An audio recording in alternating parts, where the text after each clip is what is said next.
ነው ስለ መጀመሪያ ልጇ ስለጠፋቻት ልጇን ለሀኒ ልትነግራት ነው ማለት ነው። በዚያም ፓርት ልትነግራት ስትል ነበረ እንግዲህ ሰላም መታ ወሬውን እያቋረጠቻቸው ማለት ነው። እውነት ለመናገር አሁን ላይ በጣም የሰላም እናትም በጣም እየተሰማት መታለች ማለት ነው። ተሳፍራ ከመጣች ወይንም ደግሞ ከስራ ቆይታዋ በኋላ ከመጣች በኋላ ብዙ ነገሮችን ተቀይሯል። ስለዚህ ልጄንም መፈለግ አለብኝ፣ አክሱም ጽዮን መሄድ አለብኝ በማለት እንግዲህ ወስነዋል ማለት ነው።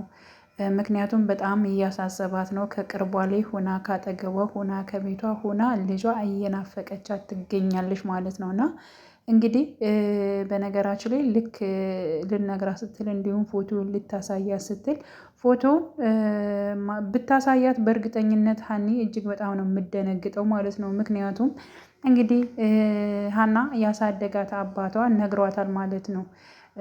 ማለት እሱ ባይነግራት ወይንም ደግሞ ፎቶውን ባያሳያት ምንም ላታስታውስ ትችላለች ማለት ነው። ግን ደግሞ አባቷ አስቀድሞ መናገሯ እጅግ በጣም ነገሮችን የሆነ ተሎ እንትን ለመገናኘት ሆኗል ማለት ነው። ስለዚህ ያን ፎቶ እሷ ባታሳያትም አሁን ለምሳሌ የሰላም እናት ልታሳያት በነበረችበት ታይም ያው እሷ መታ አቋርጣቸዋለች። ስለዚህ አላሳየች። ግን ደግሞ ስታጸዳ ቤት ስታጸዳ ምን ስትል ምናምን ነገር ያን ፎቶ ማየቷ አይቀርም። አሊያም ደግሞ እንግዲህ በፈቃደኝነትም እንደዚህ ቀርባ ልታወያያት ትችላለች ማለት ነው። የሰላም እናት በጣም ክፉና ለሰራተኛ የማትመች ነበረ። ግን አሁን ላይ በጣም ልቧ እየራራ መጥቷል ማለት ነው። ሰላምዬም የራቀችው ደግሞ ከእናቷ ጋር ይህን ያክል እንትን የሌላትም ያው እሷ የጠፋች ልጇን በማሰብ የእሷን ፎቶ እየያዘች ሁልጊዜ በማልቀስ ሰላም ደግሞ ለእኔ ፍቅር አልተሰጠኝም፣ ለእኔ ቦታ አልተሰጠኝም፣ የእናትነት እንትኑን ለእኔ እርቆኛል በማለት እንግዲህ በፊትም ከአባቴ ጋር መርጬ ሂጄ በነበረ ከአንቺ ጋር ባልነበርኩ እያለች እንደውም መጥፎ ቃላቶችን ለእናቷ እየመለሰችላት ትገኛለች ማለት ነው። ይህ እንግዲህ ወዳ አይደለም። እናት እንግዲህ የጠፋች ልጇን ማለት ነው ያው በልቧ ውስጥ እንትን ብላ እየተብሰከሰከች ትገኛለች ማለት ነው። እና የሆነ ሀኒን ስታያት ሁላቸውም ማለት ነው ምናሴም እንደዚው እህቴ ትመስለኛለች ብሏል። ሀናም ሰላምዬም እንደዚው ከሀና ጋር ያላት ቅርቤታ አሁን ላይ እጅግ በጣም ደስ የሚል ቅርቤታ ነው ያላቸው። እና ብቻ ግን የተለየ ስሜት ሁላቸውም እየተሰማቸው ነው ያለው ማለት ነው። እና ልክ በመጣችበት ሰዓት ራሱ እቅፍ አድርጋ ልክ ልጇን ያቀፈች ያክል ነው የተሰማት ማለት ነው። ከሀኒም ጋር የተሰማ ስሜት አለ፣ ከእናትየዋም ጋር እንደዚሁ ማለት ነው። እና ሀኒ እናቷ መሆኗን ስታቅ ወይንም ደግሞ አሰሪዋ ደግሞ የልጇ መሆኗን ስታቅ እጅግ በጣም ምን እንደሚሰማ ለማመን በጣም ይከብዳል ማለት ነው።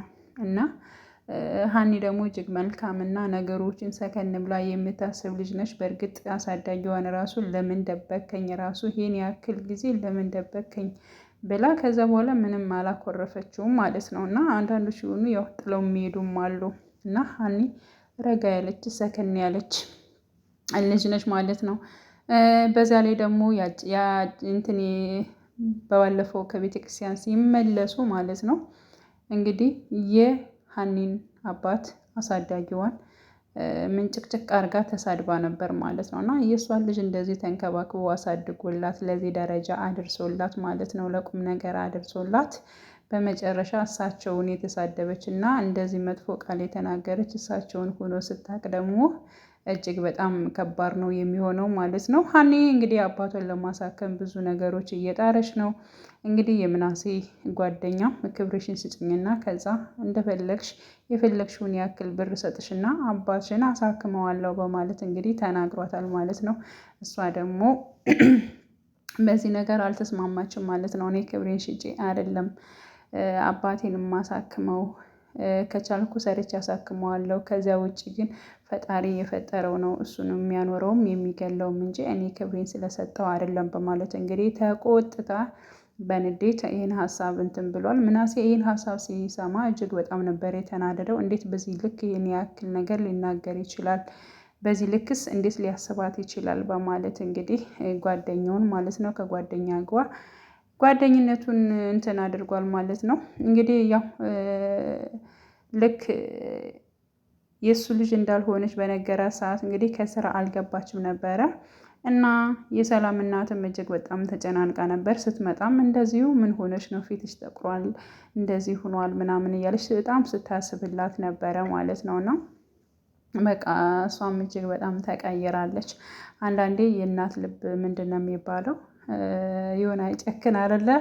የሆነ ብቻ ግን የተሰማት ነገር አለ።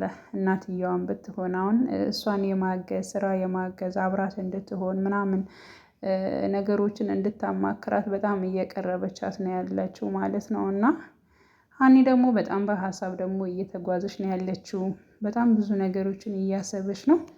እና ያው አባቷን ደህና ካደረገች እንትን ካለች በኋላም እሷ ከዛ ቤት ውስጥ የልጅነቷን እንትን ቤተሰብ እንትን ካላወቀችም ወደፊትም የምትፈልግ ትፈልጋለች የሚል ሀሳብ አለኝ። ግን አሁን አባቷን ማሳከም እና ማሳከም ላይ ነው ሀሳቧ።